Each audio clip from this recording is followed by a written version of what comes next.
The Suffragettes were a movement of women led by Emmeline Pankhurst, who were campaigning for women to get the vote.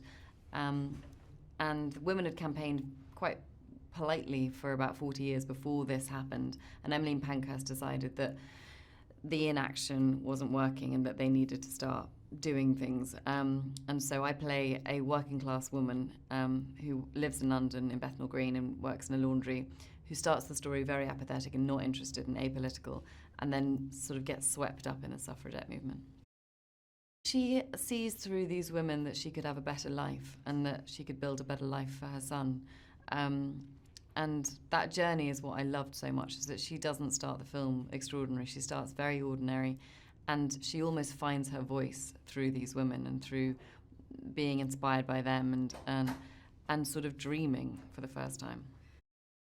I knew a lot about that time in terms of the history of, living in London at that time, but the suffragette movement, a lot of that was new information to me. I didn't know about force feeding and hunger striking, and I actually didn't know that they blew up buildings and scorched golf courses. All of that was new to me. So it was great to learn that, and I was surprised that I didn't know it, and I felt it was important as well that more people should know it. We felt that the story was so overdue being told, and that it had taken 100 years to tell this story. And you look at the sort of Hollywood today, and any kind of major event happens, and the next day there are about 30 people writing a script about it, and everyone's trying to play the part in the biopic, the life rights of whoever. And this story about our basic civil rights has never been told, and that just seems so crazy. So as a group of women, we felt privileged to be the ones to get to finally do it, and excited to do it. I signed on to the film quite early, and so there was a conversation about who should play Emmeline Pankhurst. And I was having a walk with my mum, and she said, well, it has to be the most iconic actress. It's got to be Meryl Streep. And I told her that was ridiculous, that we would never get Meryl Streep. And then I mentioned it to Sarah, and they offered it to her, and she said yes.